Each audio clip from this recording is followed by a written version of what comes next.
Hello, my love. How are you tonight? I was waiting for you. Come settle in and let me tuck you into a safe, cozy space. Tonight we're not rushing anywhere. The night stretches long and gentle before us like a soft blanket.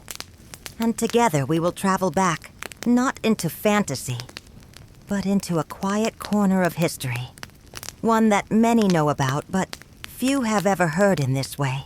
This evening I will tell you about the secret lives of bin Laden and those around him. Do not worry. There will be nothing harsh or frightening here. No rushing, no shouting, no vivid battles. Only the soft unraveling of human stories, of people who lived in silence, behind walls, hidden from the world. It is not a tale of explosions and violence, but of long waiting, of daily rhythms, of shadows and secrets. So, close your eyes if you like. Let the rhythm of my words be slow and steady, like the sound of gentle breathing in the dark. Imagine you're drifting, listening to the story of how ordinary people, and one extraordinary figure, lived their days and nights in secrecy. Daily life immersion, inside the compound. Imagine a small compound, surrounded by high concrete walls, hidden in a quiet town. The air outside is heavy with the scent of dust, of dry earth warmed by the sun. Inside, the compound is still. You wake here, in this secret place. It is morning, but the dawn feels hushed. The first light filters through narrow windows, falling across plain mattresses and woven rugs. Someone rises quietly, their footsteps soft against the cement floor.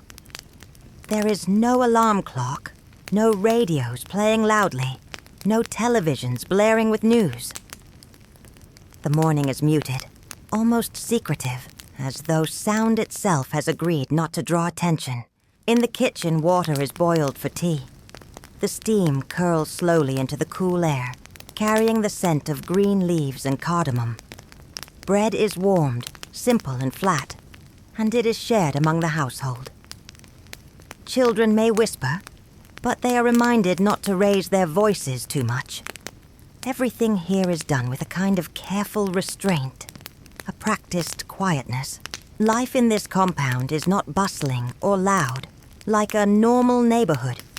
It is subdued, always aware of the world beyond the walls. Groceries are bought rarely, in secret ways. Trash is not left casually outside because nothing must seem unusual to outsiders. Even ordinary acts, washing clothes, hanging laundry, are done with caution. And yet, routines form, just as they do for you and me. There is the sound of sweeping in the courtyard, the brush moving back and forth, clearing away dust that returns every day.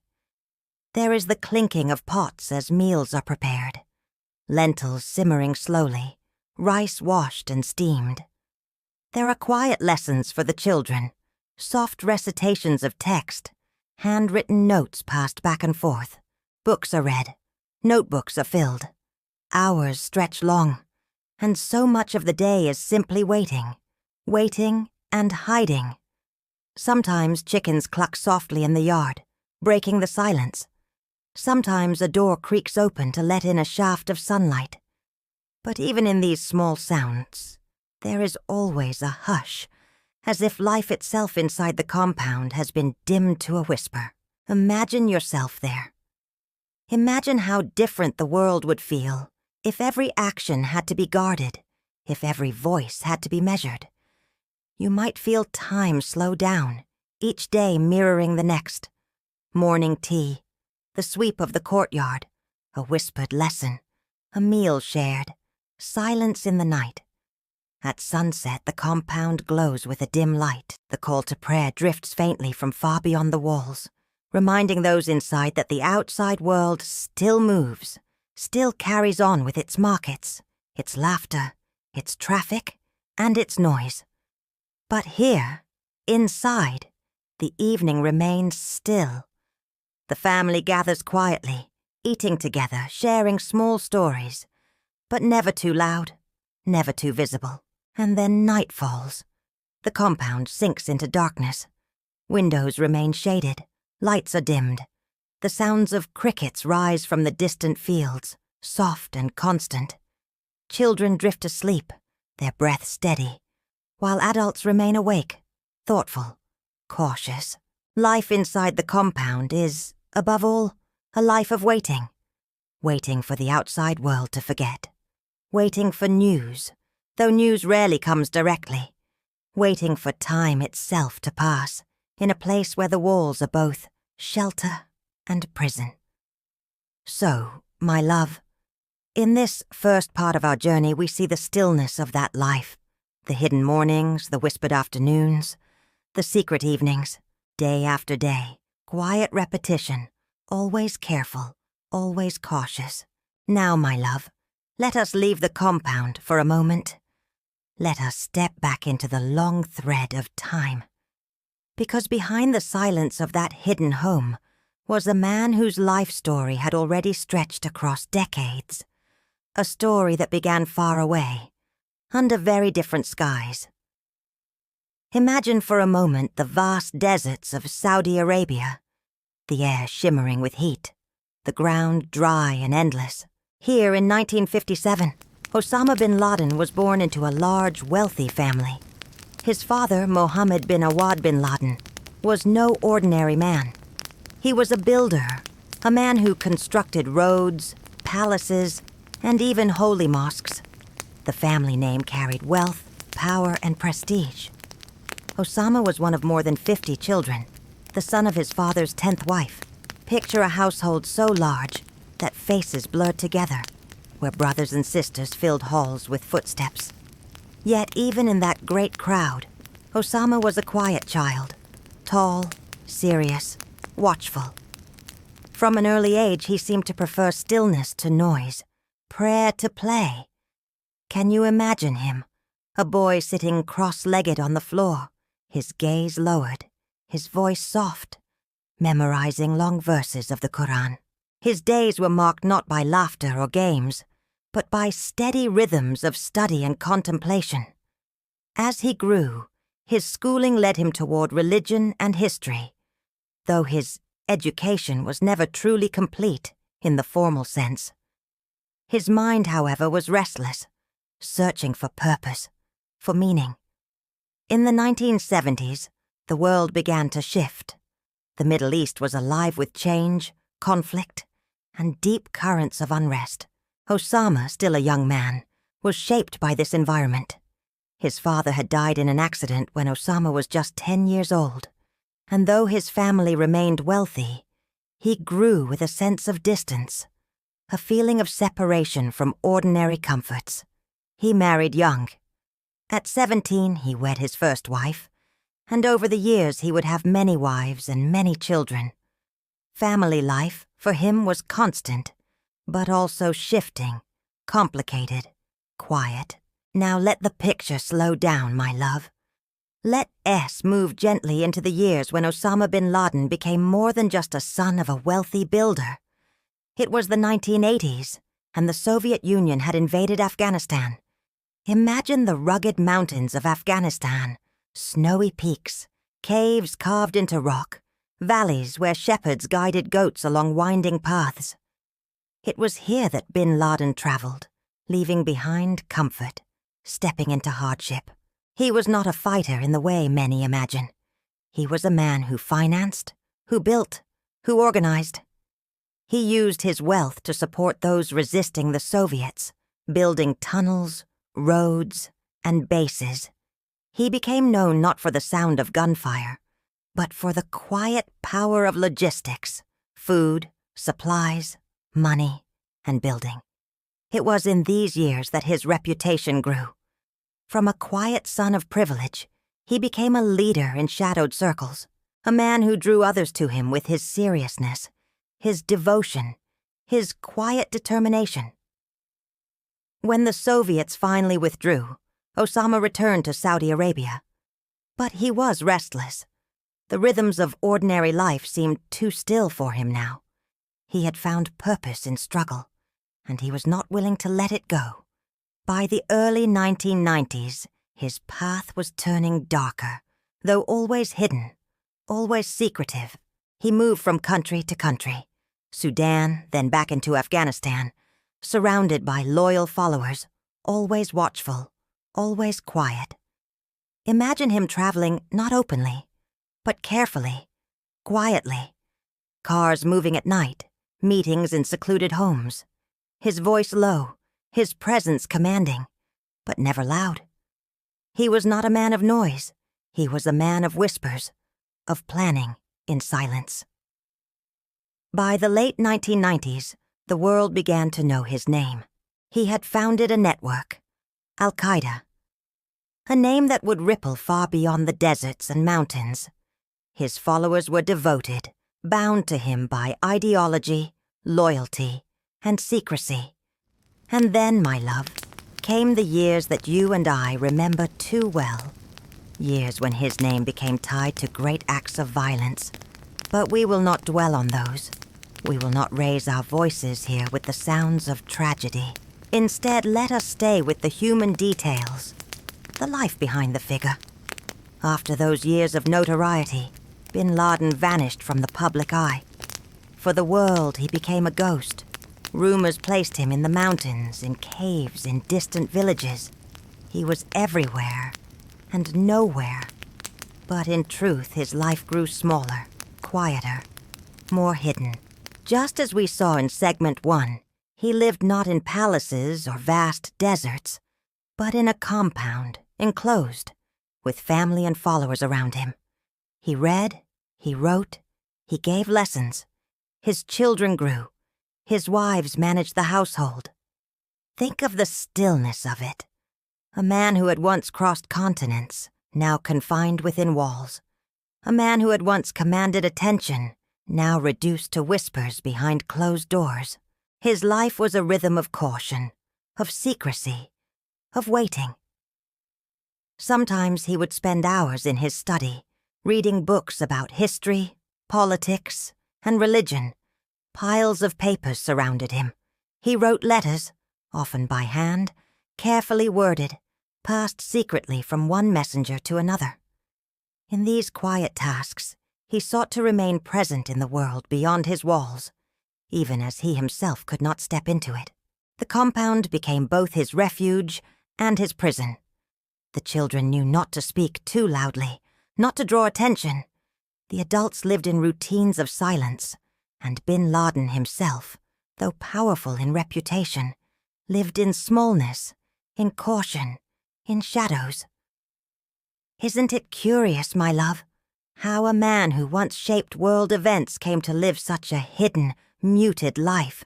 The rhythm of his days was no longer the sound of speeches, but the turning of pages. No longer the sound of great armies moving, but the hush of his own footsteps across a small courtyard. And yet, even in such stillness, he remained a figure of significance. His very silence echoed. His very absence from the outside world gave rise to speculation, myths, and mystery. So, as we close this segment, remember this.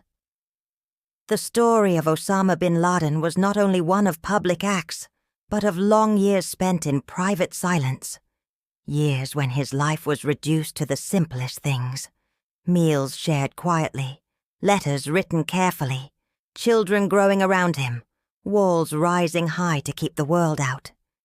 His was a life of contrasts, from wealth to caves, from deserts to compounds, from a boy memorizing verses to a man hidden away from the world, always moving, always waiting, always living in shadows. And so, my love, that is the thread of his biography. A quiet unraveling from privilege to struggle to secrecy. A life both vast and confined, both powerful and fragile. The long hunt and the silent operation. The night is calm. The world outside is quiet. And together we continue, gently. We have walked through the life inside the compound, and through the biography of the man himself. Now let us wander into the shadows of mystery, because outside those walls there were others, searching, waiting, watching. The years when bin Laden was silent, were also the years when the world's most powerful nations were quietly looking for him. Imagine, my love, a long and patient game of hide and seek. Not the cheerful kind played by children, but one stretched across mountains, deserts, villages, and cities. Imagine intelligence officers seated in dimly lit rooms, poring over maps, scanning reports, piecing together fragments of information. A courier here, a whispered name there, a sighting in a distant town.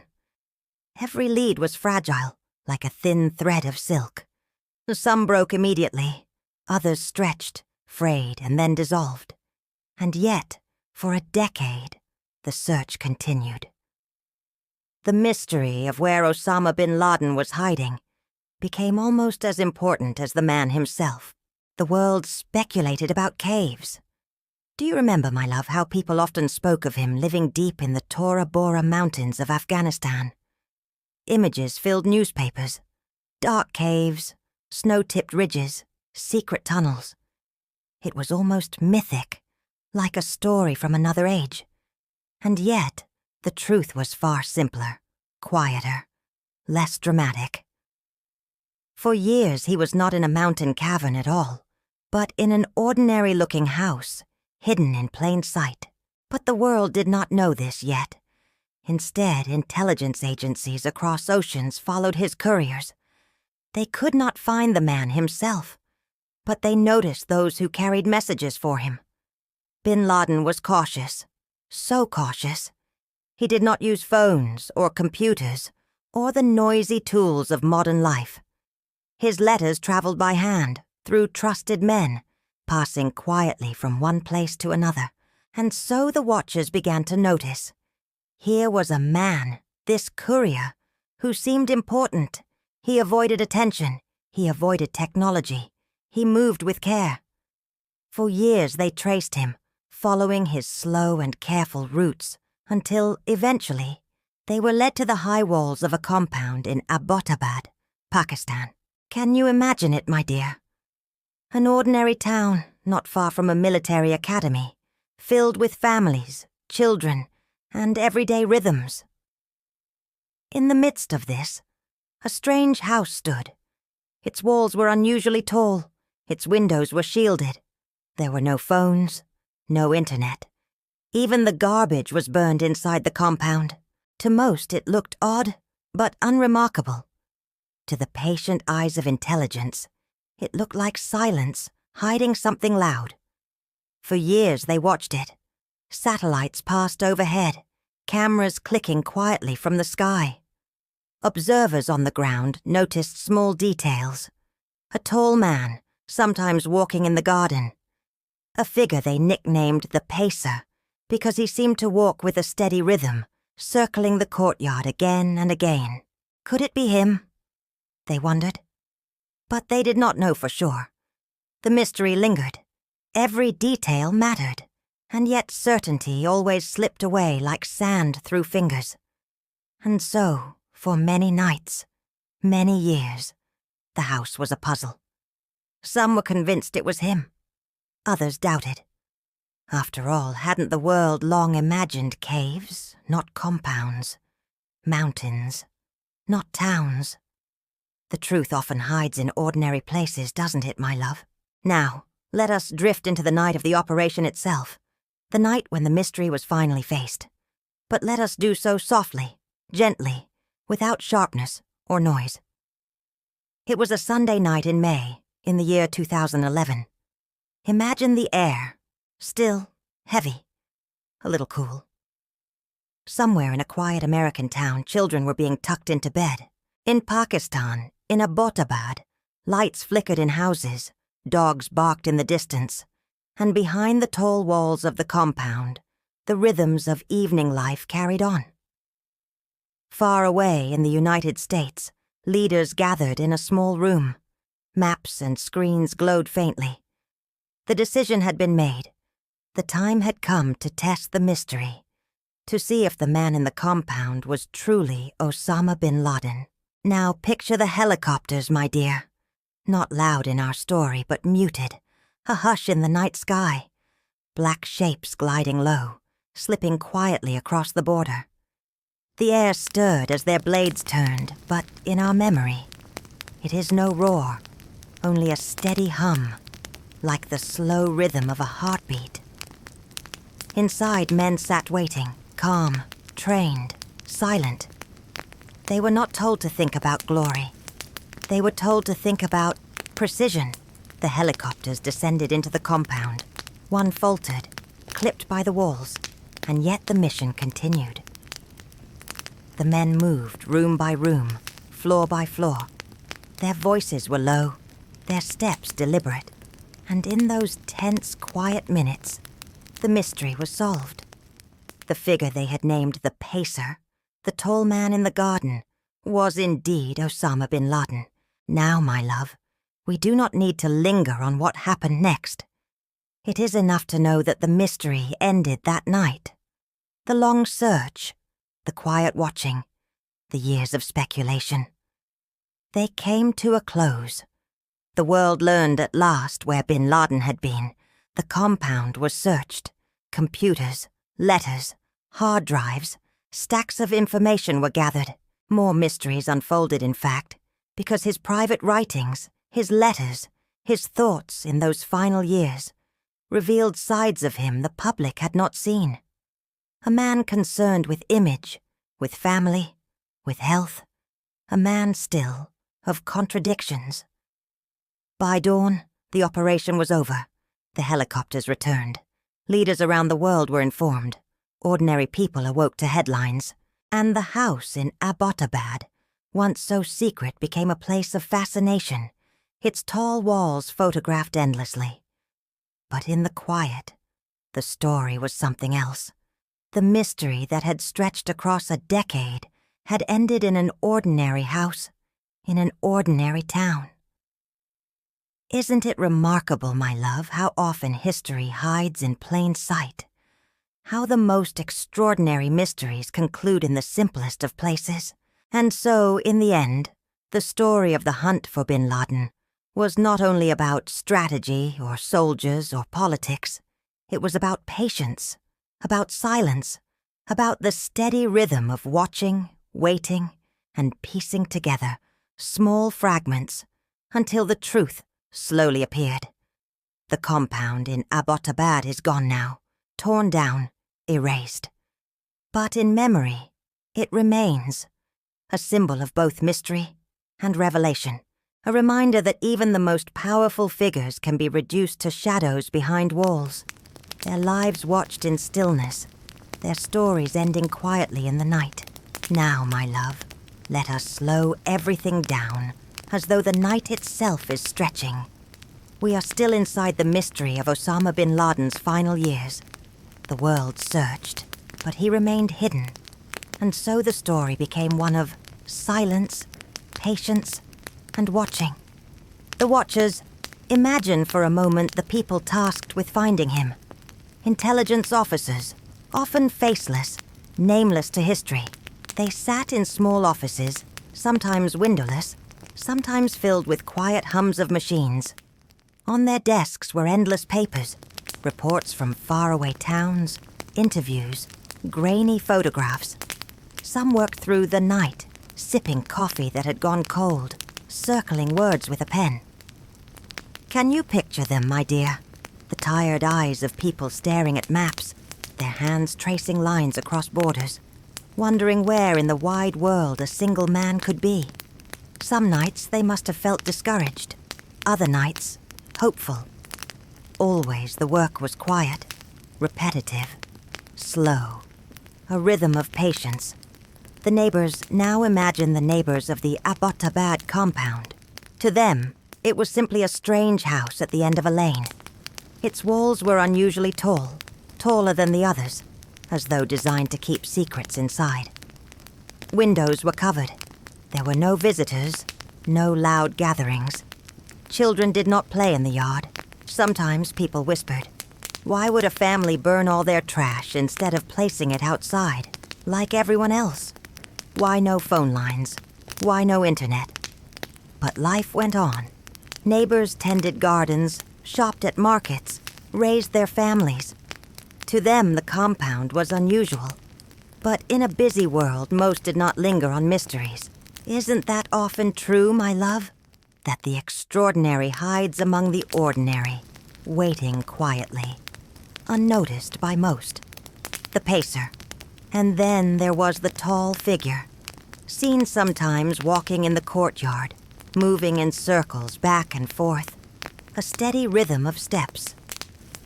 Observers from above, satellites, cameras, nicknamed him the pacer.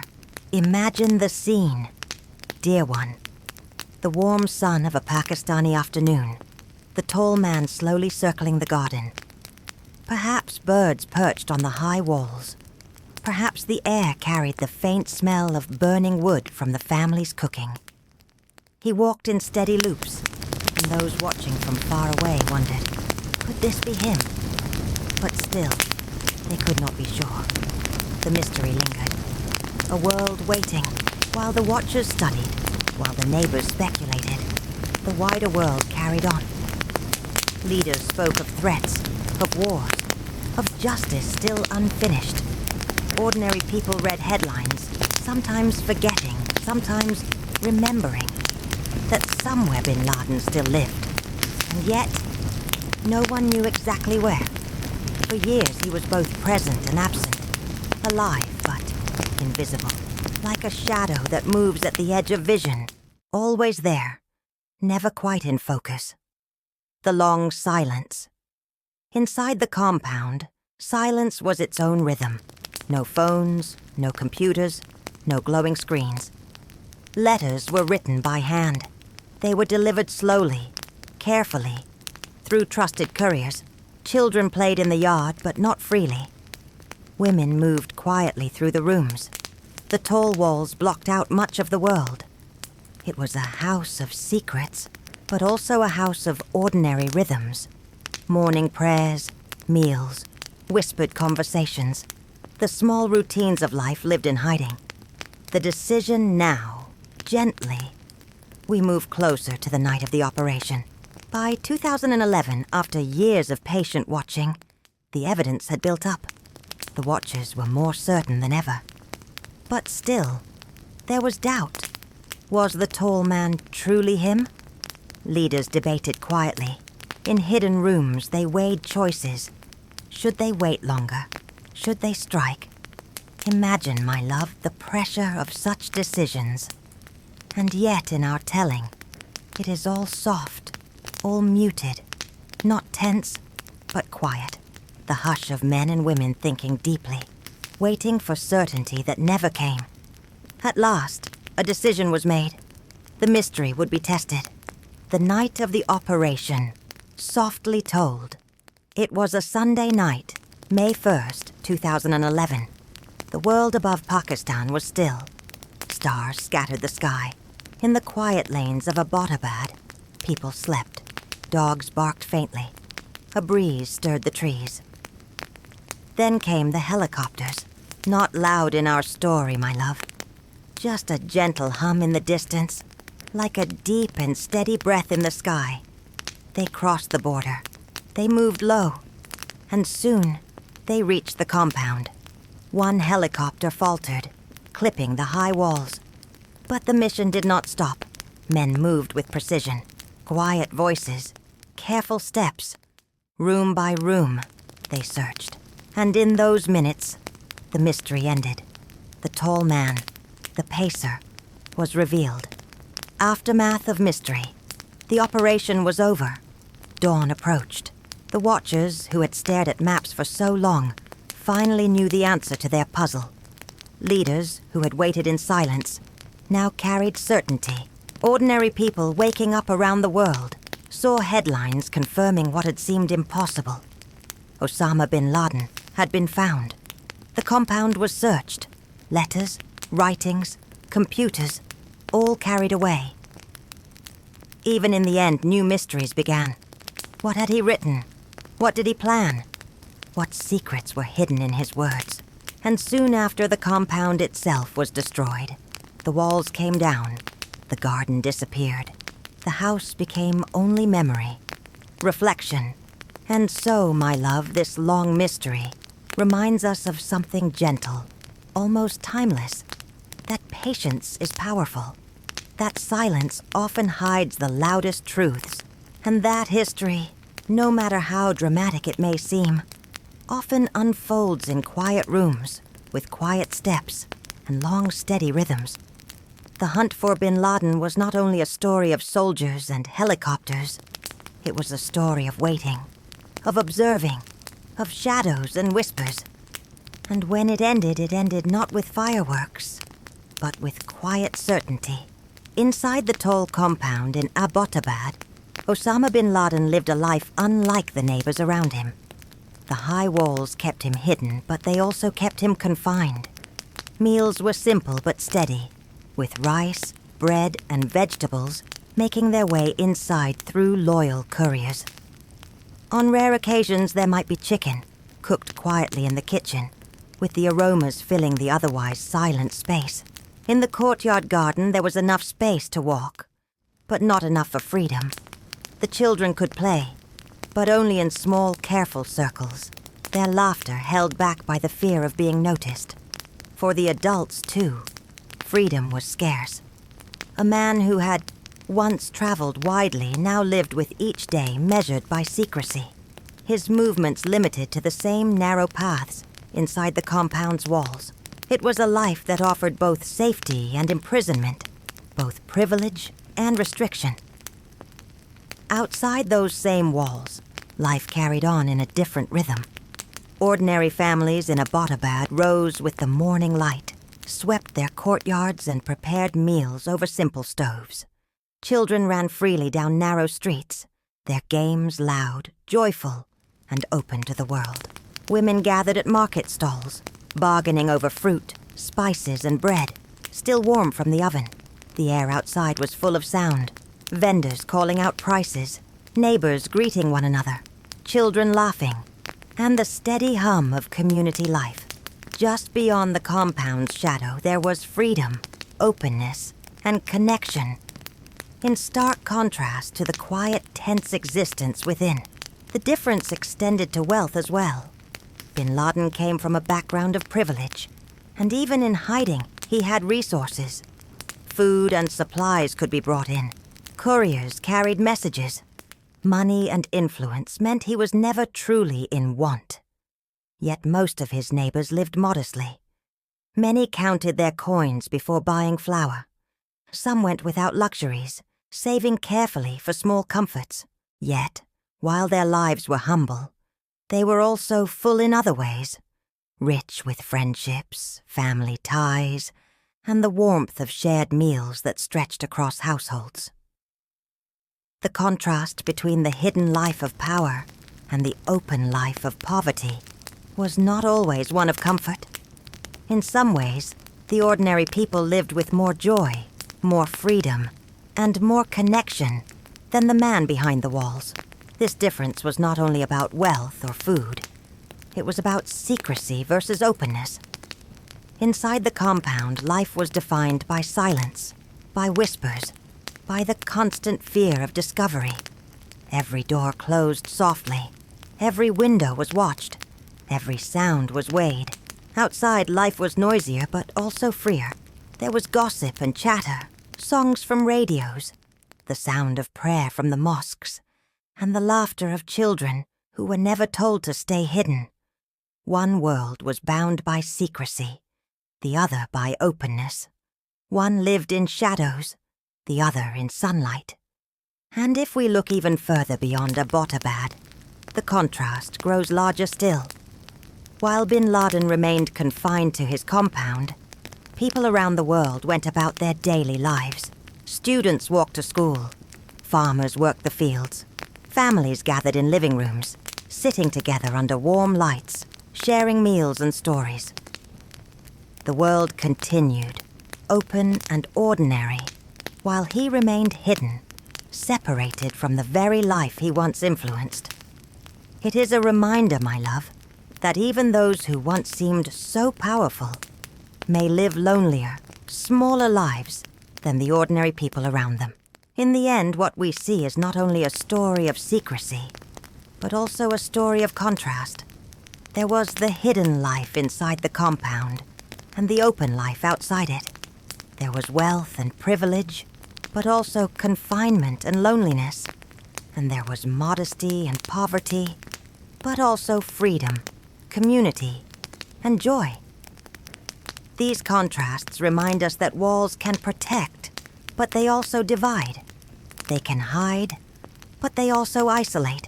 And sometimes the lives that seem most powerful are also the ones most tightly bound. My love, with this gentle reflection, we have reached the final stage of our journey. We have walked through the quiet daily routines of the compound, explored the long path of a man's rise, uncovered the mystery of how he was tracked, and now compared the hidden world inside those walls to the open world just beyond them. Would you like me to now write the soothing final conclusion? A long, wrapping reflection to softly bring the listener toward rest and sleep?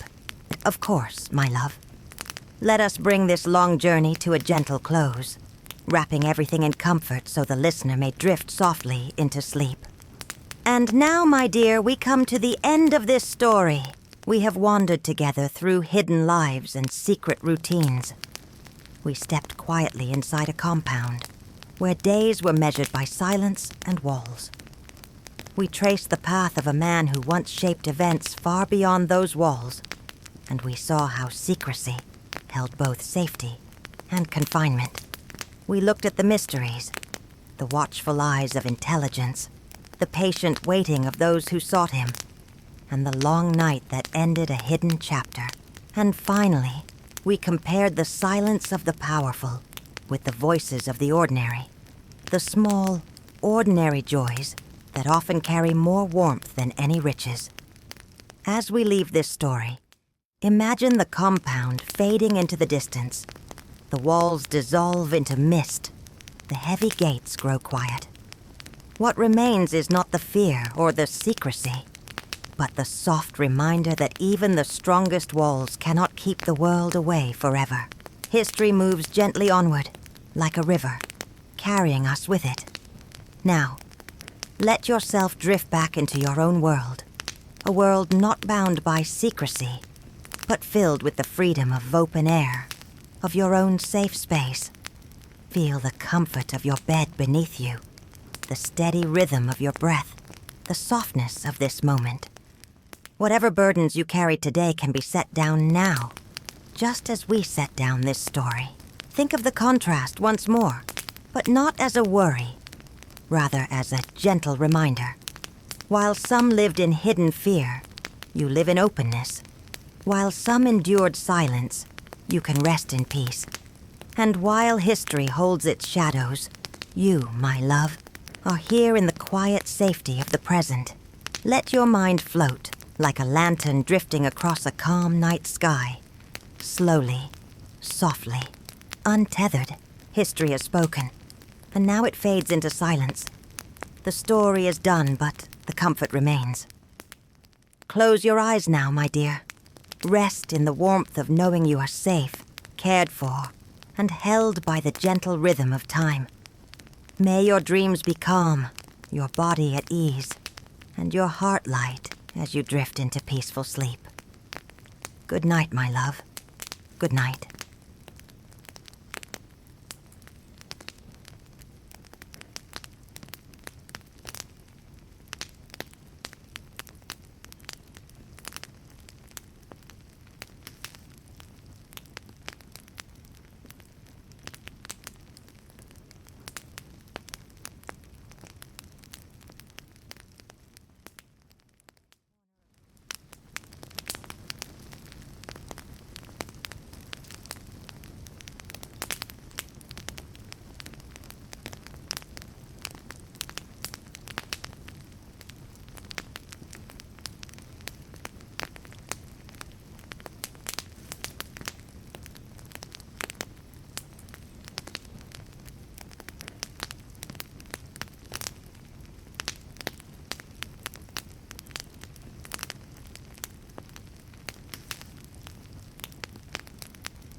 saw in segment 1, he lived not in palaces or vast deserts, but in a compound, enclosed, with family and followers around him. He read, he wrote, he gave lessons. His children grew. His wives managed the household. Think of the stillness of it. A man who had once crossed continents, now confined within walls. A man who had once commanded attention, now reduced to whispers behind closed doors. His life was a rhythm of caution, of secrecy, of waiting. Sometimes he would spend hours in his study, reading books about history, politics, and religion. Piles of papers surrounded him. He wrote letters, often by hand, carefully worded, passed secretly from one messenger to another. In these quiet tasks, he sought to remain present in the world beyond his walls, even as he himself could not step into it. The compound became both his refuge and his prison. The children knew not to speak too loudly, not to draw attention. The adults lived in routines of silence, and bin Laden himself, though powerful in reputation, lived in smallness, in caution, in shadows. Isn't it curious, my love, how a man who once shaped world events came to live such a hidden, muted life? The rhythm of his days was no longer the sound of speeches, but the turning of pages. No longer the sound of great armies moving, but the hush of his own footsteps across a small courtyard. And yet, even in such stillness, he remained a figure of significance. His very silence echoed. His very absence from the outside world gave rise to speculation, myths, and mystery. So, as we close this segment, remember this. The story of Osama bin Laden was not only one of public acts, but of long years spent in private silence. Years when his life was reduced to the simplest things. Meals shared quietly, letters written carefully, children growing around him, walls rising high to keep the world out. His was a life of contrasts, from wealth to caves, from deserts to compounds, from a boy memorizing verses to a man hidden away from the world, always moving. When bin Laden was silent were also the years when the world's most powerful nations were quietly looking for him. Imagine, my love, a long and patient game of hide and seek. Not the cheerful kind played by children, but one stretched across mountains, deserts, villages, and cities. Imagine intelligence officers seated in dimly lit rooms, poring over maps, scanning reports, piecing together fragments of information. A courier here, a whispered name there, a sighting in a distant town. Every lead was fragile, like a thin thread of silk. Some broke immediately, others stretched, frayed, and then dissolved. And yet, for a decade, the search continued. The mystery of where Osama bin Laden was hiding became almost as important as the man himself. The world speculated about caves. Do you remember, my love, how people often spoke of him living deep in the Tora Bora mountains of Afghanistan? Images filled newspapers. Dark caves, snow-tipped ridges, secret tunnels. It was almost mythic, like a story from another age. And yet,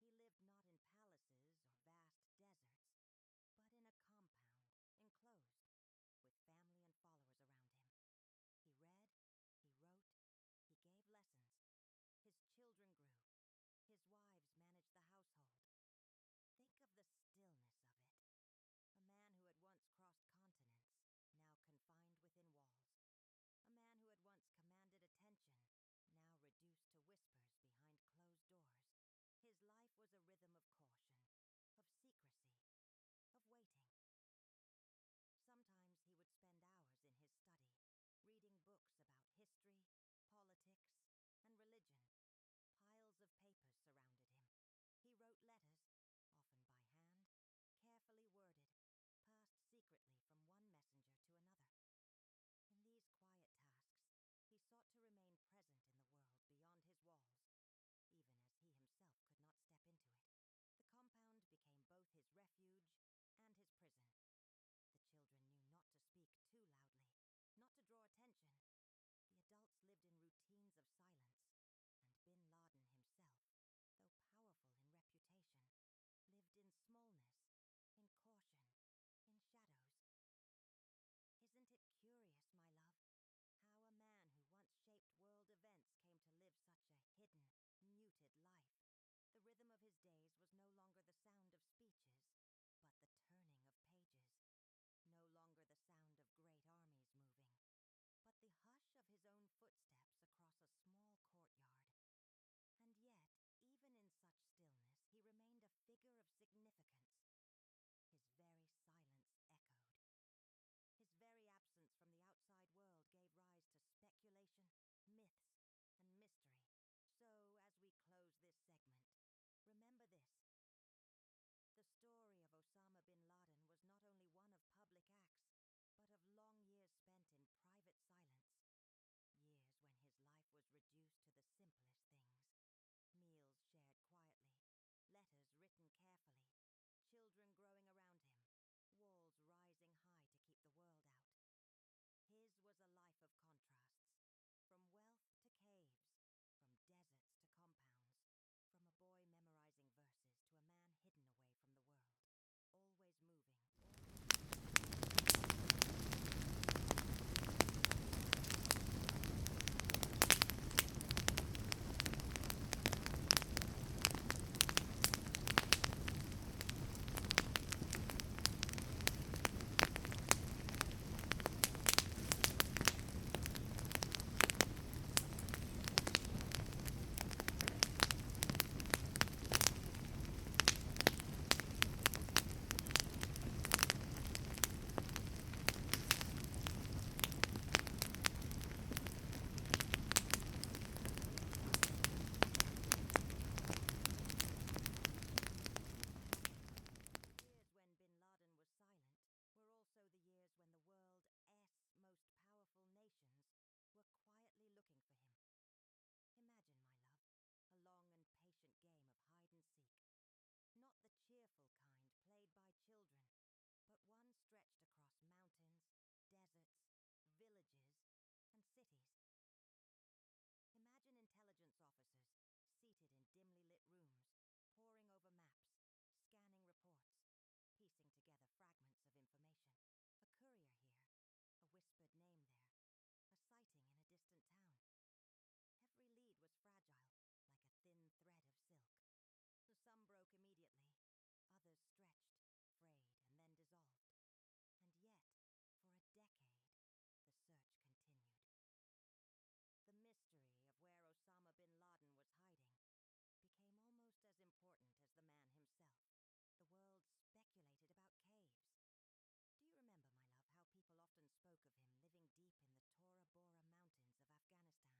truth was far simpler, quieter, less dramatic.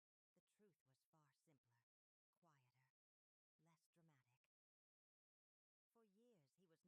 cavern at all, but in an ordinary-looking house, hidden in plain sight. But the world did not know this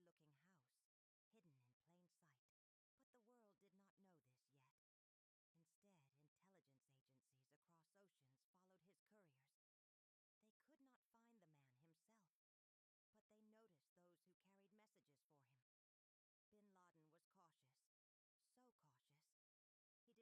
phones or computers or the noisy tools of modern life. His letters traveled by hand through trusted men, passing quietly from one place to another. And so the watchers began to notice. Here was a man, this courier, who seemed important. He avoided attention. He avoided technology. He moved with care. For years they traced him, following his slow and careful routes, until, eventually, they were led to the high walls of a compound in Abbottabad, Pakistan. Can you imagine it, my dear? An ordinary town, not far from a military academy, filled with families, children, and everyday rhythms. In the midst of this, a strange house stood. Its walls were unusually tall. Its windows were shielded. There were no phones, no internet. Even the garbage was burned inside the compound. To most, it looked odd, but unremarkable. To the patient eyes of intelligence, it looked like silence hiding something loud. For years they watched it. Satellites passed overhead, cameras clicking quietly from the sky. Observers on the ground noticed small details. A tall man, sometimes walking in the garden. A figure they nicknamed the Pacer, because he seemed to walk with a steady rhythm, circling the courtyard again and again. Could it be him? They wondered. But they did not know for sure. The mystery lingered. Every detail mattered, and yet certainty always slipped away like sand through fingers. And so, for many nights, many years, the house was a puzzle. Some were convinced it was him. Others. And behind the tall walls of the compound, the rhythms of evening life carried on. Far away in the United States, leaders gathered in a small room. Maps and screens glowed faintly. The decision had been made. The time had come to test the mystery, to see if the man in the compound was truly Osama bin Laden. Now picture the helicopters, my dear. Not loud in our story, but muted. A hush in the night sky. Black shapes gliding low, slipping quietly across the border. The air stirred as their blades turned, but in our memory, it is no roar, only a steady hum, like the slow rhythm of a heartbeat. Inside, men sat waiting, calm, trained, silent. They were not told to think about glory. They were told to think about precision. The helicopters descended into the compound. One faltered, clipped by the walls, and yet the mission continued. The men moved room by room, floor by floor. Their voices were low, their steps deliberate. And in those tense, quiet minutes, the mystery was solved. The figure they had named the Pacer, the tall man in the garden, was indeed Osama bin Laden. Now, my love, we do not need to linger on what happened next. It is enough to know that the mystery ended that night. The long search, the quiet watching, the years of speculation. They came to a close. The world learned at last where bin Laden had been. The compound was searched. Computers, letters, hard drives, stacks of information were gathered. More mysteries unfolded, in fact, because his private writings, his letters, his thoughts in those final years, revealed sides of him the public had not seen. A man concerned with image, with family, with health.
A man still of contradictions. By dawn, the operation was over. The helicopters returned. Leaders around the world were informed. Ordinary people awoke to headlines. And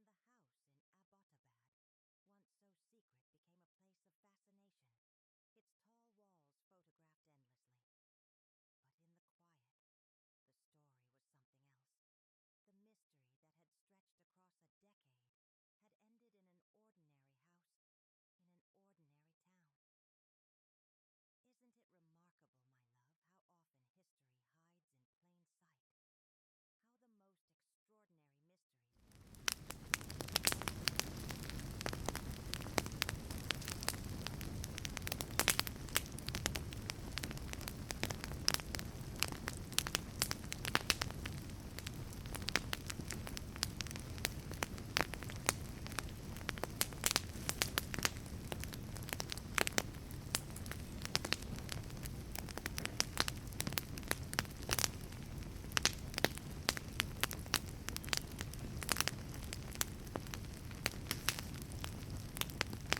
The tired eyes of people staring at maps, their hands tracing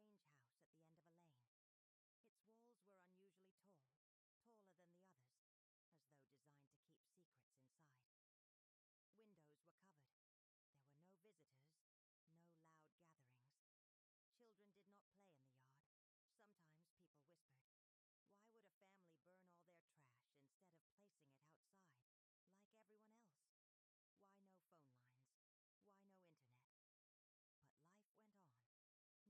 There were no visitors, no loud gatherings. Children did not play in the yard. Sometimes people whispered, "Why would a family burn all their trash instead of placing it outside, like everyone else? Why no phone lines? Why no internet?" But life went on. Neighbors tended gardens, shopped at markets, raised their families. To them, the compound was unusual. But in a busy world, most did not linger on mysteries. Isn't that often true, my love? That the extraordinary hides among the ordinary, waiting quietly, unnoticed by most. The pacer. And then there was the tall figure, seen sometimes walking in the courtyard, moving in circles back and forth, a steady rhythm of steps. Observers from above, satellites, cameras, nicknamed him the pacer. Imagine the scene, dear one. The warm sun of a Pakistani afternoon, the tall man slowly circling the garden. Perhaps birds perched on the high walls. Perhaps the air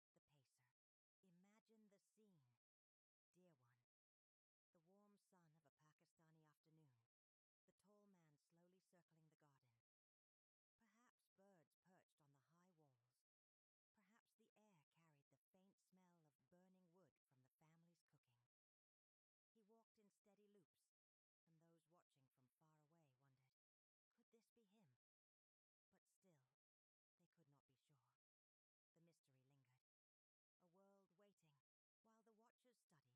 could this be him? But still, they could not be sure. The mystery lingered. A world waiting, while the watchers studied, while the neighbors speculated. The wider world carried on. Leaders spoke of threats, of wars, of justice still unfinished. Ordinary people read headlines, sometimes forgetting, sometimes remembering, that somewhere bin Laden still lived.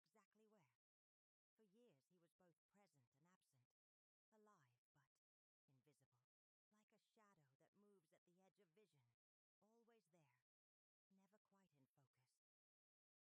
and absent, alive but invisible, like a shadow that moves at the edge of vision, always there, never quite in focus. The long silence. Inside the compound, silence was its own rhythm. No phones, no computers, no glowing screens. Letters were written by hand. They were delivered slowly, carefully, through trusted couriers. Children played in the yard, but not freely. Women moved quietly through the rooms. The tall walls blocked out much of the world. It was a house of secrets, but also a house of ordinary rhythms. Morning prayers, meals, whispered conversations. The small routines of life lived in hiding. The decision now, gently. We moved closer to the night of the operation. By 2011, after years of patient watching, the evidence had built up. The watchers were more certain than ever. But still, there was doubt. Was the tall man truly him? Leaders debated quietly. In hidden rooms, they weighed choices.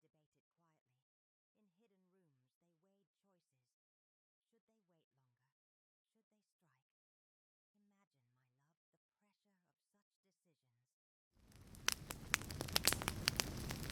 They moved low.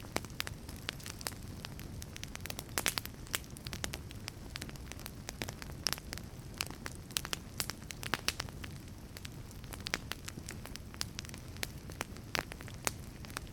high walls. But the mission did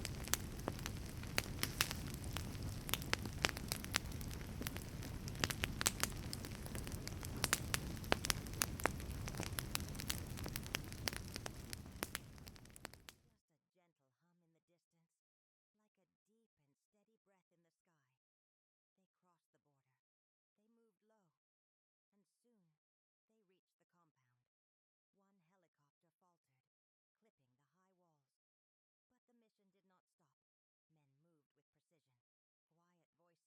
stop. Men moved with precision. Quiet voices, careful steps. Room by room, they searched. And in those minutes, the mystery ended. The tall man, the pacer, was revealed. Aftermath of mystery. The operation was over. Dawn approached. The watchers, who had stared at maps for so long, finally knew the answer to their puzzle. Leaders, who had waited in silence, now carried certainty. Ordinary people waking up around the world saw headlines confirming what had seemed impossible. Osama bin Laden had been found. The compound was searched. Letters, writings, computers, all carried away. Even in the end, new mysteries began. What had he written?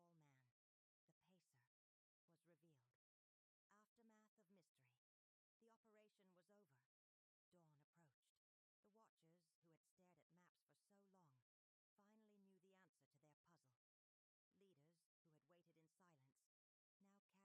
reflection. And so, my love,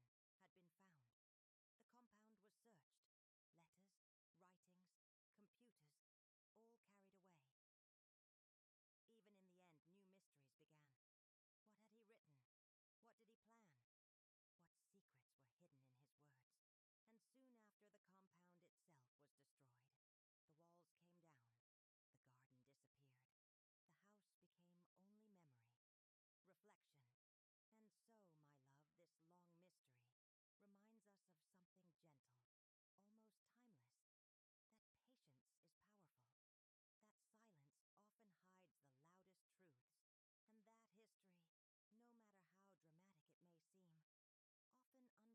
history, no matter how dramatic it may seem, often unfolds in quiet rooms, with quiet steps and long, steady rhythms. The hunt for bin Laden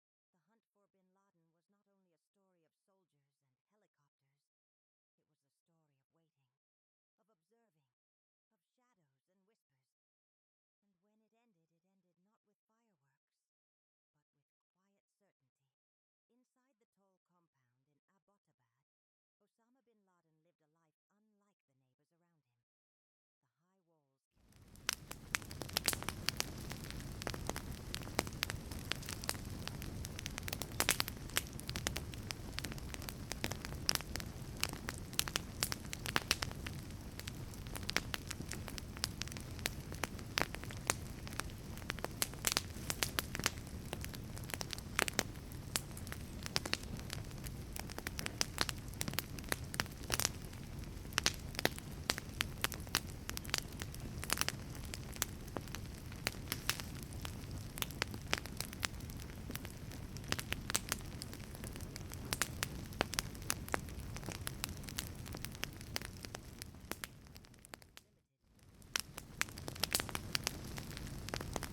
rarely, in secret ways.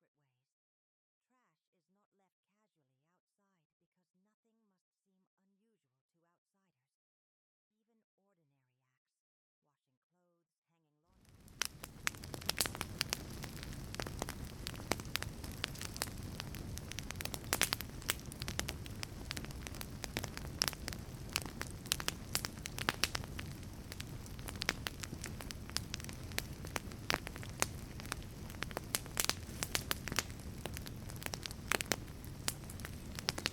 washing clothes, hanging laundry.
operation itself, the night when the mystery was finally faced. But let us do so softly, gently, without sharpness or noise. It was a Sunday night in May, in the year 2011. Imagine the air, still, heavy, a little cool. Somewhere in a quiet American town, children were being tucked into bed. In Pakistan, in Abbottabad, lights flickered in houses, dogs barked in the distance, and behind the tall walls of the compound, the rhythms of evening life carried on. Far away in the United States, leaders gathered in a small room. Maps and screens glowed faintly. The decision had been made. The time had come to test the mystery, to see if the man in the compound was truly Osama bin Laden. Now picture the helicopters, my dear. Not loud in our story, but muted. A hush in the night sky. Black shapes gliding low, slipping quietly across the border. The air stirred as their blades turned, but in our memory, it is no roar, only a steady hum, like the slow rhythm of a heartbeat. Inside, men sat waiting, calm, trained, silent. They were not told to think about glory. They were told to think about precision. The helicopters descended into the compound. One faltered, clipped by the walls, and yet the mission continued. The men moved room by room, floor by floor. Their voices were low, their steps deliberate, and in those tense, quiet minutes, the mystery was solved. The figure they had named the Pacer, the tall man in the garden, was indeed Osama bin Laden. Now, my love, we do not need to linger on what happened next. It is enough to know that the mystery ended that night. The long search, the quiet watching, the years of speculation. They came to a close. The world learned at last where bin Laden had been. The compound was searched. Computers, letters, hard drives, stacks of information were gathered. More mysteries unfolded, in fact, because his private writings, his letters, his thoughts in those final years, revealed sides of him the public had not seen. A man concerned with image, with family, with health. A man still of contradictions. By dawn, the operation was over. The helicopters returned. Leaders around the world were informed. Ordinary people awoke to headlines. And the house in Abbottabad, once so secret, became a place of fascination. Its tall walls photographed endlessly. But in the quiet, the story was something else. Torn down, erased. But in memory, it remains. A symbol of both mystery and revelation. A reminder that even the most powerful figures can be reduced to shadows behind walls. Their lives watched in stillness, their stories ending quietly in the night. Now, my love, let us slow everything down, as though the night itself is stretching. We are still inside the mystery of Osama bin Laden's final years. The world searched, but he remained hidden. And so the story became one of silence, patience, and watching. The watchers, imagine for a moment the people tasked with finding him. Intelligence officers, often faceless, nameless to history. They sat in small offices, sometimes windowless, sometimes filled with quiet hums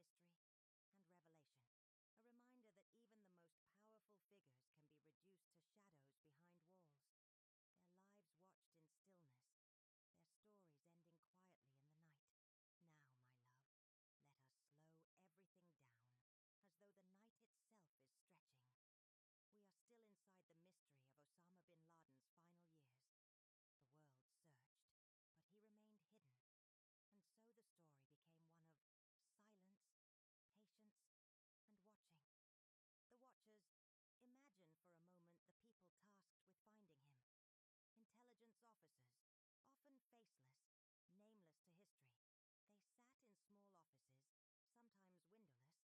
were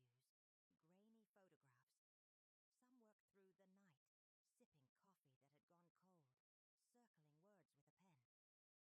Some worked through the night, sipping coffee that had gone cold, circling words with a pen. Can you picture them, my dear? The tired eyes of people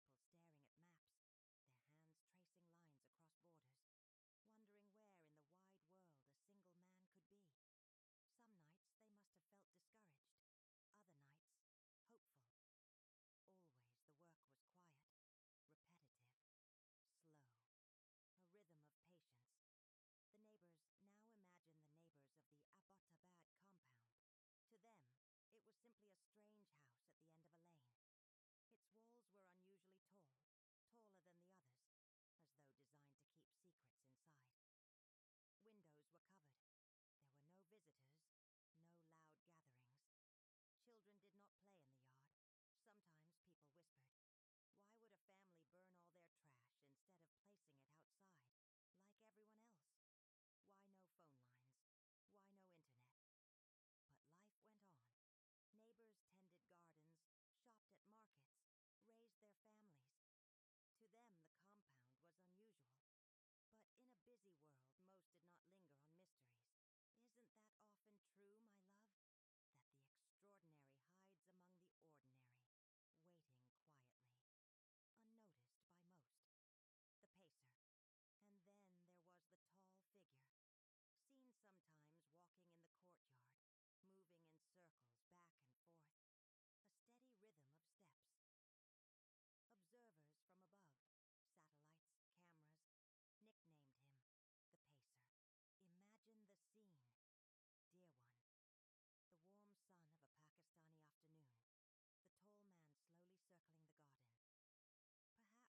Osama bin Laden had been found. The compound was searched. Letters, writings, computers, all carried away.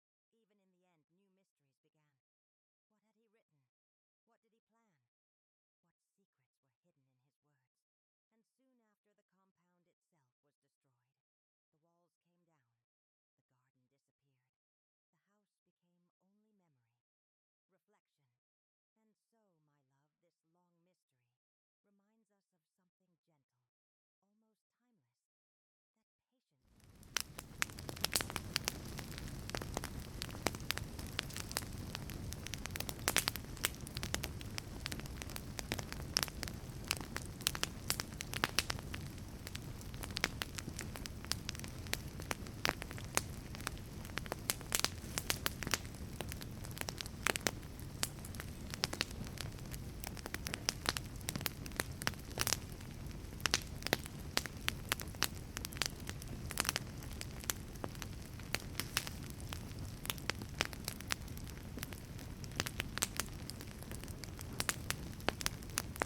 backyard garden there was enough space to walk, but not enough for freedom. The children could play, but only in small, careful circles, their laughter held back by the fear of being noticed. For the adults, too, freedom was scarce. A man who had once traveled widely now lived with each day measured by secrecy, his movements limited to the same narrow paths inside the compound's walls. It was a life that offered both safety and imprisonment, both privilege and restriction. Outside those same walls, life carried on in a different rhythm. Ordinary families in Abbottabad rose with the morning light, swept their courtyards and prepared meals over simple stoves. Children ran freely down narrow streets, their games loud, joyful, and open to the world. Women gathered at market stalls, bargaining over fruit, spices, and bread, still warm from the oven. The air outside was full of sound, vendors calling out prices, neighbors greeting one another, children laughing, and the steady hum of community life. Just beyond the compound's shadow, there was freedom, openness, and connection, in stark contrast to the quiet, tense existence within. The difference extended to wealth as well. Bin Laden came from a background of privilege, and even in hiding, he had resources. Food and supplies could be brought in. Couriers carried messages. Money and influence meant he was never truly in want. Yet most of his neighbors lived modestly. Many counted their coins before buying flour. Some went without luxuries, saving carefully for small comforts. Yet, while their lives were humble, they were also full in other ways, rich with friendships, family ties, and the warmth of shared meals that stretched across households. The contrast between the hidden life of power and the open life of poverty was not always one of comfort. In some ways, the ordinary people lived with more joy, more freedom, and more connection than the man behind the walls. This difference was not only about wealth or food. It was about secrecy versus openness. Inside the compound, life was defined by silence, by whispers, by the constant fear of discovery. Every door closed softly. Every window was watched. Every sound was weighed. Outside, life was noisier, but also freer. There was gossip and chatter, songs from radios, the sound of prayer from the mosques, and the laughter of children who were never told to stay hidden. One world was bound by secrecy, the other by openness. One lived in shadows, the other in sunlight. And if we look even further beyond Abbottabad, the contrast grows larger still. While Bin Laden remained confined to his compound, people around the world went about their daily lives. Students walked to school, farmers worked the fields, families gathered in living rooms, sitting together under warm lights, sharing meals and stories. The world continued, open and ordinary, while he remained hidden, separated from the very life he once influenced. It is a reminder, my love, that even those who once seemed so powerful may live lonelier, smaller lives than the ordinary people around them. In the end, what we see is not only a story of secrecy, but also a story of contrast. There was the hidden life inside the compound, and the open life outside it. There was wealth and privilege, but also confinement and loneliness. And there was modesty and poverty, but also freedom, community, and joy. These contrasts remind us that walls can protect, but they also divide. They can hide, but they also isolate. And sometimes the lives that seem most powerful are also the ones most tightly bound. My love, with this gentle reflection, we have reached the final stage of our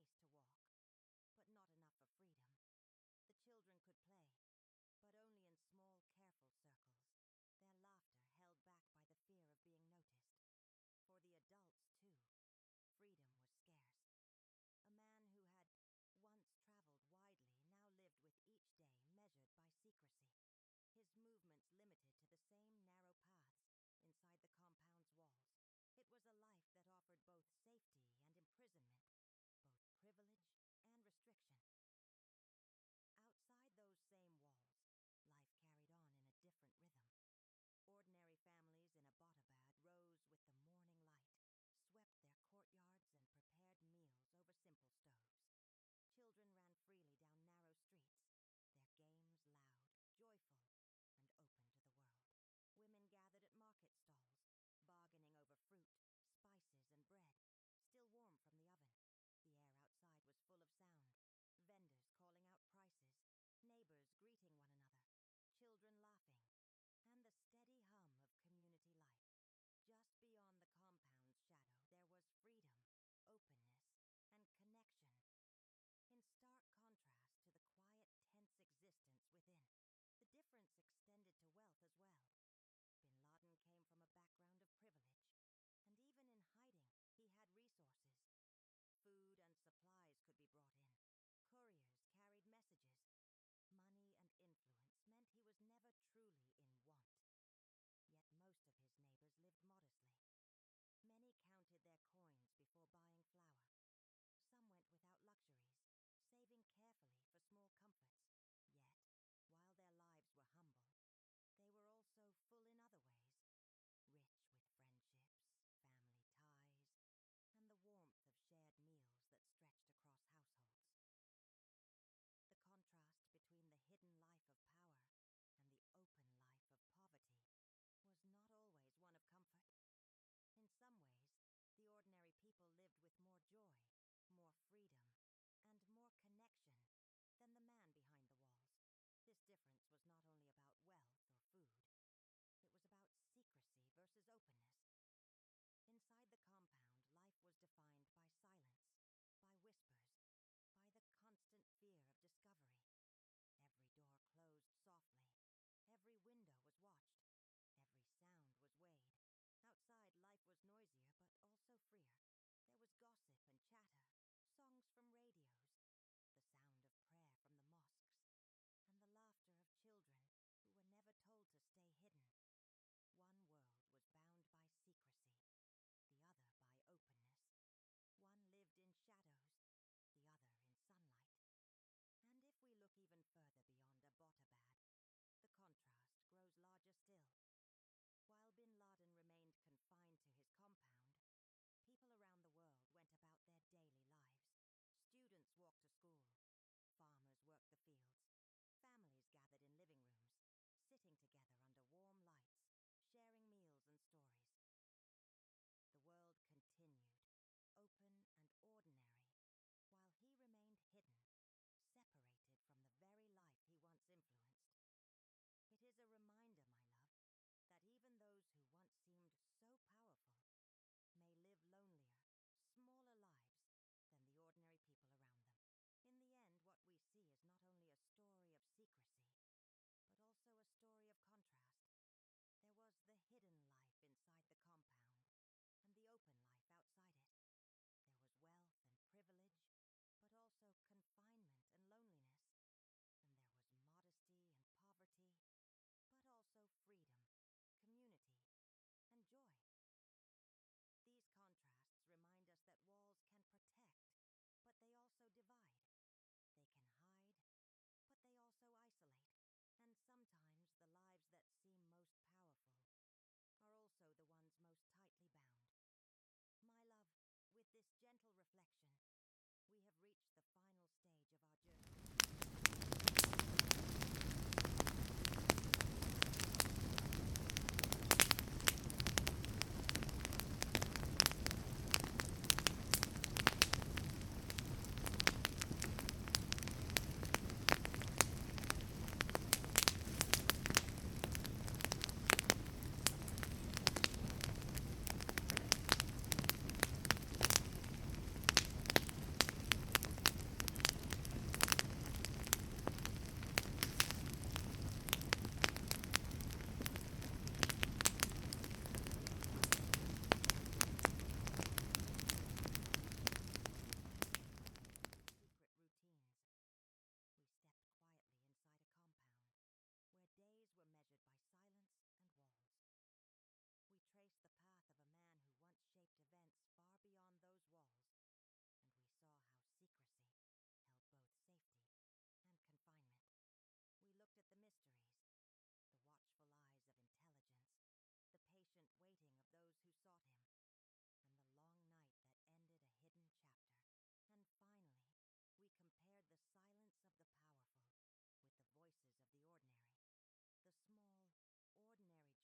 this story, imagine the compound fading into the distance.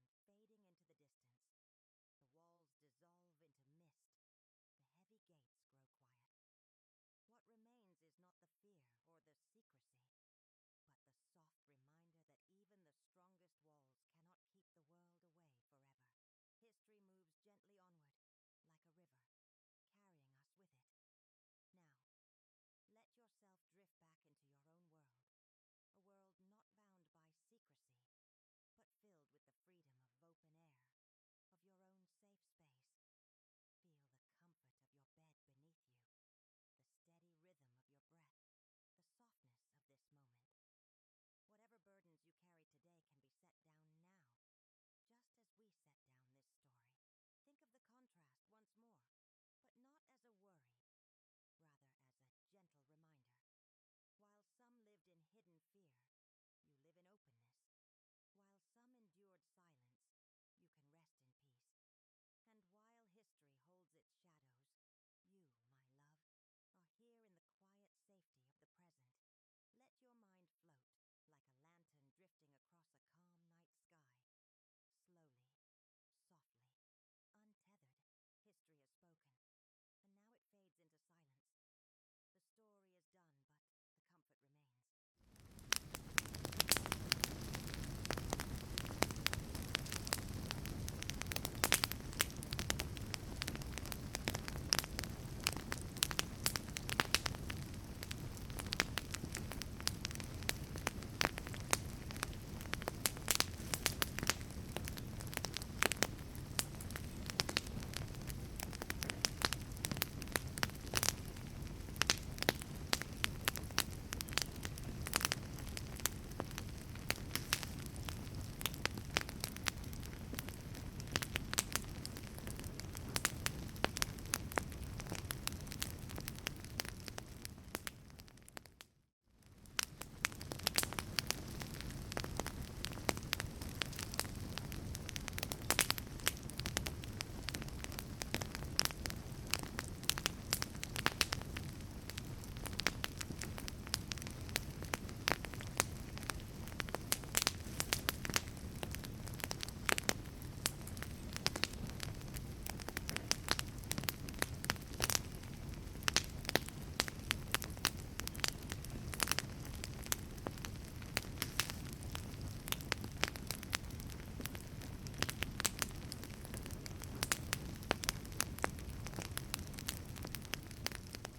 return to Saudi Arabia. But he was restless. The rhythms of ordinary life seemed too still for him now.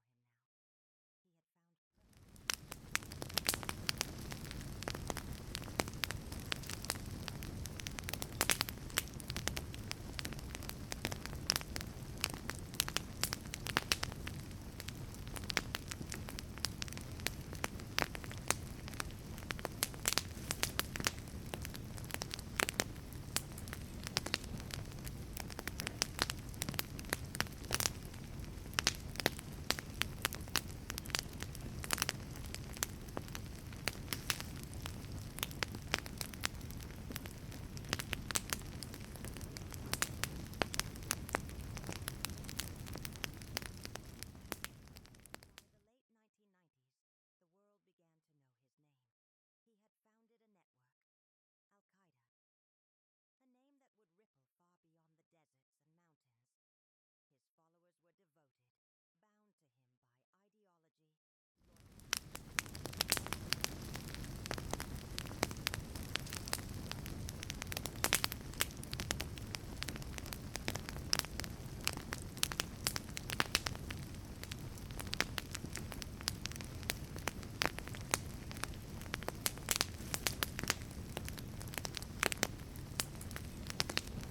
its own rhythm.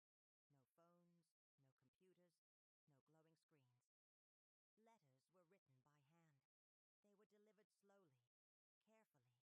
no computers, no glowing screens. Letters were written by hand. They were delivered slowly, carefully. Through trusted couriers, children played in the yard, but not freely. Women moved quietly through the rooms. The tall walls blocked out much of the world.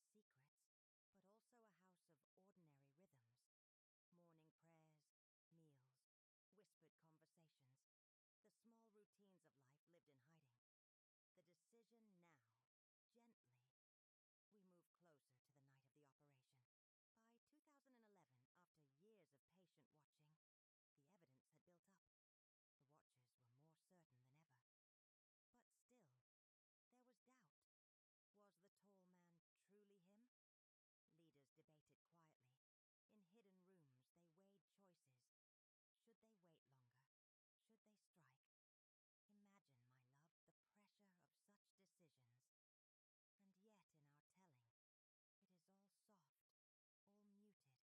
of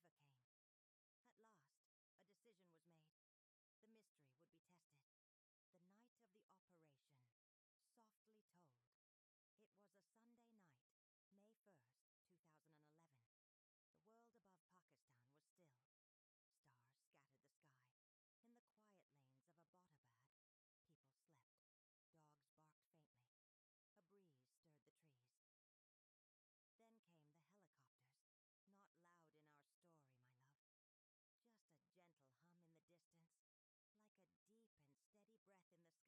of such decisions. And yet, in our telling, it is all soft, all muted, not tense, but quiet. The hush of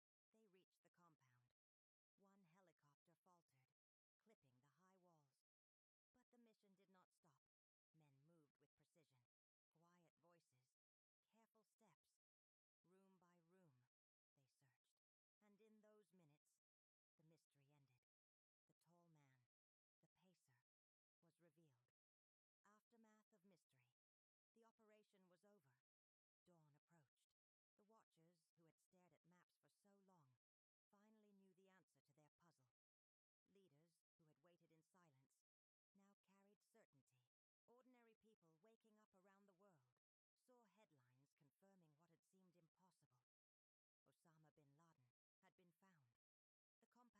in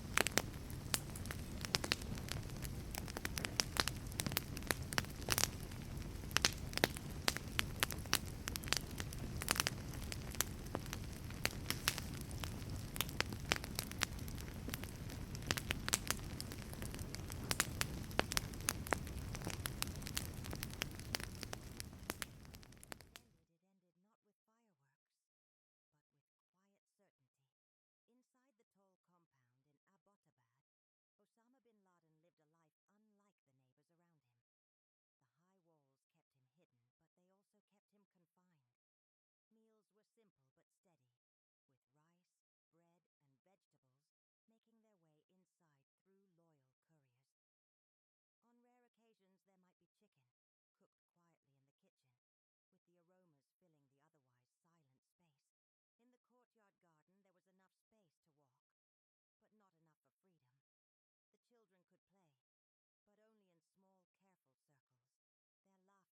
careful circles, their laughter held back by the fear of being noticed. For the adults, too, freedom was scarce. A man who had once traveled widely now lived with each day measured by secrecy. His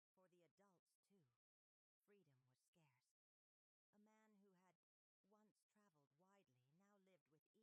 narrow paths inside the compound's walls. It was a life that offered both safety and imprisonment, both privilege and restriction. Outside those same walls, life carried on in a different rhythm. Ordinary families in Abbottabad rose with the morning light, swept their courtyards and prepared meals over simple stoves. Children ran freely down narrow streets, their games loud, joyful, and open to the world. Women gathered at market stalls, bargaining over fruit, spices, and bread, still warm from the oven. The air outside was full of sound, vendors calling out prices, neighbors greeting one another, children laughing, and the steady hum of community life. Just beyond the compound's shadow, there was freedom, openness, and connection, in stark contrast to the quiet, tense existence within. The difference extended to wealth as well. Bin Laden came from a background of privilege, and even in hiding, he had resources. Food and supplies could be brought in. Couriers carried messages. Money and influence meant he was never truly in want. Yet most of his neighbors lived modestly. Many counted their coins before buying flour. Some went without luxuries, saving carefully for small comforts. Yet, while their lives were humble, they were also full in other ways, rich with friendships, family ties, and the warmth of shared meals that stretched across households. The contrast between the hidden life of power and the open life of poverty was not always one of comfort. In some ways, the ordinary people lived with more joy, more freedom, and more connection than the man behind the walls. This difference was not only about wealth or food. It was about secrecy versus openness. Inside the compound, life was defined by silence, by whispers, by the constant fear of discovery. Every door closed softly. Every window was watched. Every sound was weighed. Outside, life was noisier, but also freer. There was gossip and chatter, songs from radios, the sound of prayer from the mosques, and the laughter of children who were never told to stay hidden. One world was bound by secrecy, the other by openness. One lived in shadows, the other in sunlight. And if we look even further beyond Abbottabad, the contrast grows larger still. While Bin Laden remained confined to his compound, the open life outside it. There was wealth and privilege, but also confinement and loneliness. And there was modesty and poverty, but also freedom, community, and joy. These contrasts remind us that walls can protect, but they also divide. They can hide, but they also isolate. And sometimes the lives that seem most powerful are also the ones most tightly bound. My love, with this gentle reflection, we have reached the final stage of our journey. We have walked through the quiet daily routines of the compound, explored the long path of a man's rise, uncovered the mystery of how he was tracked, and now compared the hidden world inside those walls to the open world just beyond them. Would you like me to now write the soothing final conclusion? A long, wrapping reflection to softly bring the listener toward rest and sleep? Of course,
my love.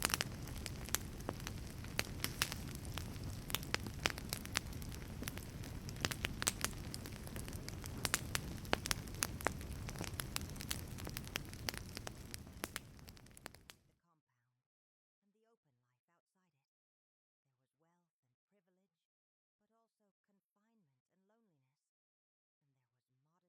long journey to a gentle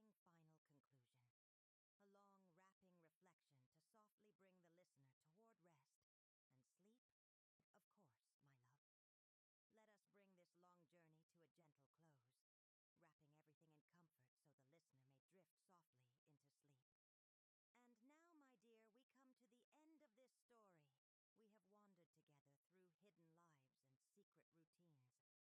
inside a compound, where days were measured by silence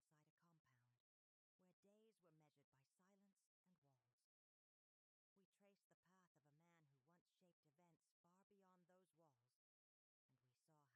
traced the path of a man who once shaped events far beyond those walls, and we saw how secrecy held both safety and confinement. We looked at the mysteries, the watchful eyes of intelligence,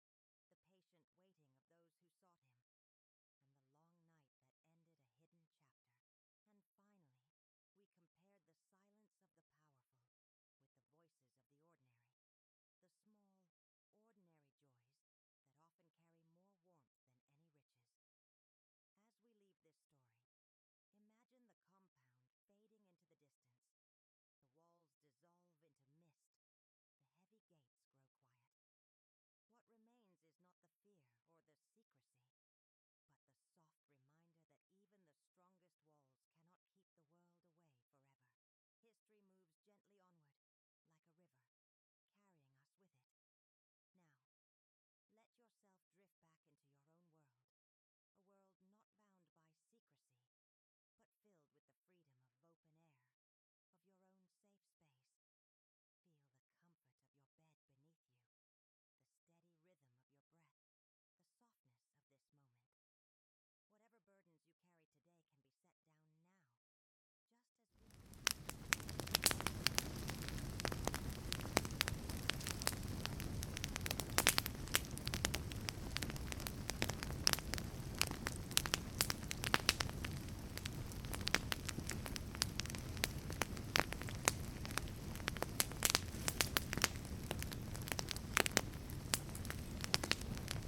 The long hunt and the silent operation. The night is calm. The world outside is quiet. And together we continue, gently. We have walked through the life inside the compound, and through the biography of the man himself. Now let us wander into the shadows of mystery. Because outside those walls there were others, searching, waiting, watching. The years when bin Laden was silent were also the years when the world's most powerful nations were quietly looking for him. Imagine, my love, a long and patient game of hide and seek. Not the cheerful kind played by children, but one stretched across mountains, deserts, villages, and cities. Imagine intelligence officers seated in dimly lit rooms, poring over maps, scanning reports, piecing together fragments of information. A courier here, a whispered name there, a sighting in a distant town. Every lead was fragile, like a thin thread of silk. Some broke immediately, others stretched, frayed, and then dissolved. And yet, for a decade, the search continued. The mystery of where Osama bin Laden was hiding became almost as important as the man himself. The world speculated about caves. Do you remember, my love, how people often spoke of him living deep in the Tora Bora mountains of Afghanistan? Images filled newspapers. Dark caves, snow-tipped ridges, secret tunnels. It was almost mythic, like a story from another age. And yet, the truth was far simpler, quieter, less dramatic. For years, he was not in a mountain cavern at all, but in an ordinary-looking house, hidden in plain sight. But the world did not know this yet. Instead, intelligence agencies across oceans followed his couriers. They could not find the man himself, but they noticed those who carried messages for him. Bin Laden was cautious, so cautious. He did not use phones or computers or the noisy tools of modern life. His letters traveled by hand, through trusted men, passing quietly from one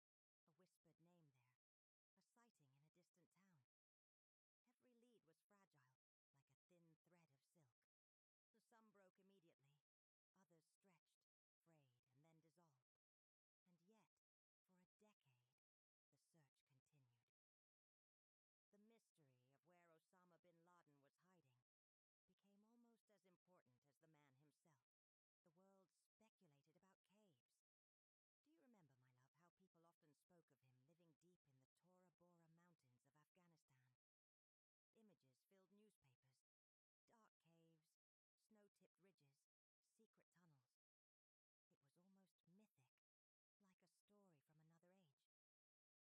And so the watchers began to notice.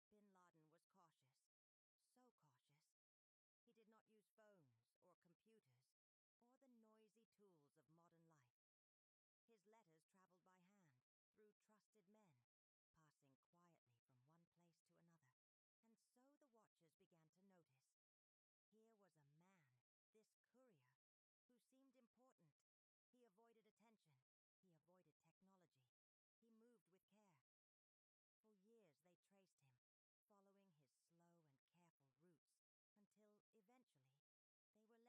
routes, until, eventually, they were led to the high walls of a compound in Abbottabad, Pakistan. Can you imagine it, my dear? An ordinary town, not far from a military academy,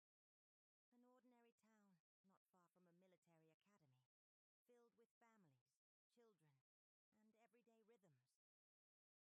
In the midst of this, a strange house stood. Its walls were unusually tall. Its windows were shielded. There were no phones, no internet. Even the garbage was burned inside the compound. To most, it looked odd, but unremarkable. To the patient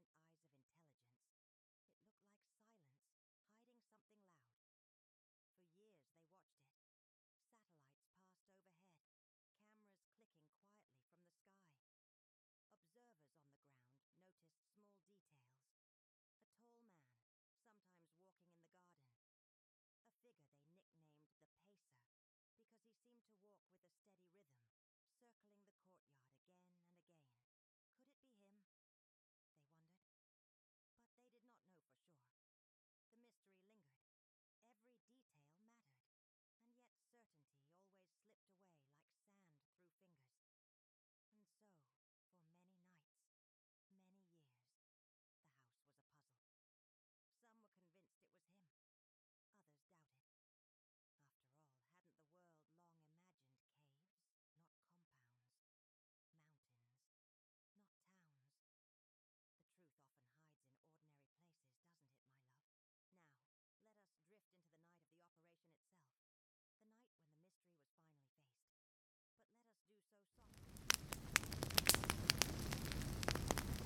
came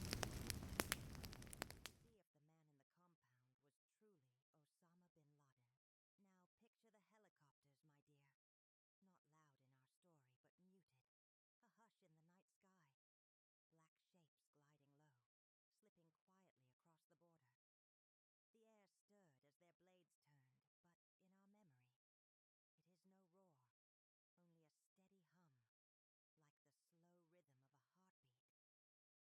a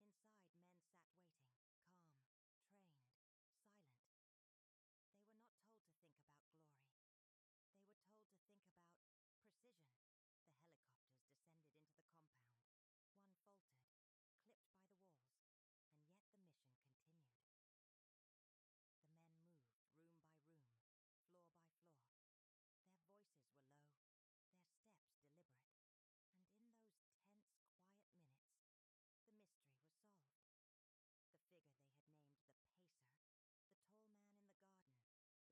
The world learned at last where bin Laden had been. The compound was searched. Computers, letters, hard drives, stacks of information were gathered. More mysteries unfolded, in fact, because his private writings, his letters, his thoughts in those final years, revealed sides of him the public had not seen. A man concerned with image, with family, with health. A man still of contradictions. By dawn, the operation was over. The helicopters returned. Leaders around the world were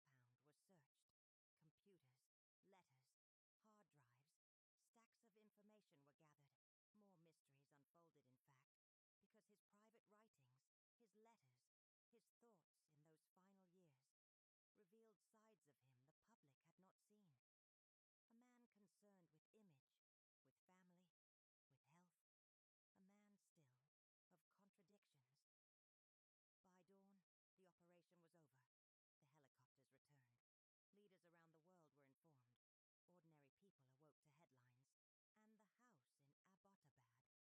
Abbottabad, once so secret, became a place of fascination.